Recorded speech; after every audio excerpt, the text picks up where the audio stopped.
लेकिन फिर अगर धर्म इतना मजबूत है तो फिर ये अलग अलग क्यों हुए? बोल देना था ना भाई, भाजपा वालों को अगर धर्म इतना ये है तो। नहीं नहीं, हमको उद्धव ठाकरे सीएम चाहिए। हाँ, हम तो जान देने के लिए तैयार है धर्म के लिए, तो सत्ता कौन सी महाराष्ट्र की बड़ी चीज है।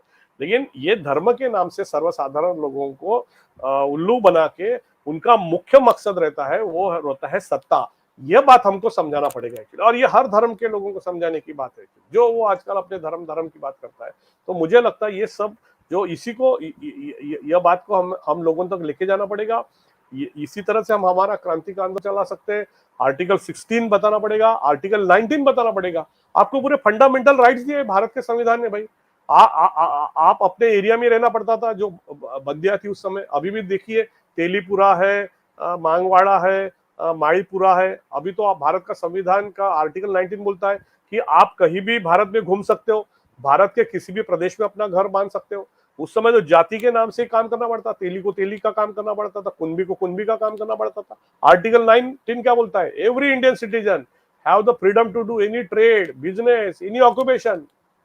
मैं आज इंजीनियर हूं, मैं आज एक प्राध्यापक हूं। मेरी जात तो ना, मुझे अगर वो पुरानी व्यवस्था रही थी तो ना मुझे इंजीनियर बनने दिया रहता, ना मुझे प्राध्यापक बनाया रहता। मगर मैं हूं, किससे हूं? भारत के संविधान से हूं।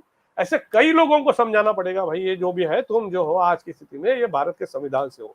और यही जो संविधान है, ये संविधान डॉक्टर बाबा साहब आम्बेडकर ने लिखा है। ये संविधान को हमने संवर्धन किया 70 साल में। इसलिए भारत में 2-2, 3-3 टर्म प्राइम मिनिस्टर रहे। नहीं तो बगल में पाकिस्तान में जाओ, एक भी प्राइम मिनिस्टर नहीं है जिसने 5 साल कंप्लीट किए हो एक्चुअली। अभी ये इमरान खान की भी सरकार चली गई एक्चुअली। तो यह जो संविधान है, इसने ये भारत की जो संस्थात्मक रचना की है, भारत में सेपरेशन ऑफ पावर लाया है, डिस्ट्रीब्यूशन ऑफ पावर दिया है, फेडरलिज्म स्ट्रांग किया है, सेकुलरिज्म स्ट्रांग किया है। यह सब मान्यताओं को लोगों को बताना पड़ेगा कि ये इसके वजह से कि इस देश के अंदर में संविधान है एक्चुअली। तो ये संविधान की ताकत अगर हम लोगों तक लेके जाएंगे, बहुत से लोगों को संविधान को मालूम ही नहीं रहता एक्चुअली, तो उनको बताना पड़ेगा यही संविधान है भाई। संविधान संविधान संविधान जो डॉक्यूमेंट है, वो जीता जाता डॉक्यूमेंट सरकारी मशीनरी के तहत एक्चुअली काम करते रहता है। जब तुम्हारे को अभी कानून आ गया कि भाई अगर कोई आदमी रास्ते पे गिर जाए तो उसको कितने भी बड़ा हॉस्पिटल हो, उसको आपको वहां लेके जाना पड़ेगा और फर्स्ट एड ट्रीटमेंट हॉस्पिटल को देना पड़ेगा बगैर पैसे। वो गरीब है या अमीर है वो नहीं देखा जाएगा, उसको बचाना ये आपका काम है। ये कौन बोल रहा है? संविधान बोल रहा है एक्चुअली, समझिए ना। तो मुझे ऐसा लगता है कि हम कहीं जोरों से लोगों को बताना पड़ेगा। और संविधान ये बोलता है, संविधान ये बोलता है कि आपका धर्म मत पालन करो। आर्टिकल 25 से 28 में उसने बोला है कि आप अपना धर्म का पालन कर सकते हो, लेकिन उतना ही। लेकिन भारत के संविधान के 395 आर्टिकल्स है। लोग वो 25 से 28 आर्टिकल को पढ़े तो उसमें भारत का जो संविधान है वो भारत का सेकुलरिज्म डिफाइन करता है। क्या बोलता है वो संविधान? कि राज्य और केंद्र का कोई धर्म नहीं है, लोगों का लेकिन धर्म है। भारत का हर आदमी है, उसका कोई ना कोई धर्म है। मगर भारत के राज्य का और केंद्र का कोई धर्म नहीं है। फिर इसलिए क्या होता है, जब गणपति विसर्जन की यात्रा जाती है, वहां भी पुलिस रहती है उसको सुरक्षा देने के लिए। वो कौन है? वो सरकार है एक्चुअली।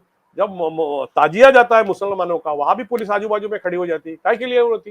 क्योंकि वो सरकार है, बाजू में आके खड़ी करी, बोल रही भाई अपना धर्म का तो पालन करो, दंगा मस्ती नहीं करना एक्चुअली। हम यहाँ डंडे लेके खड़े हैं एक्चुअली।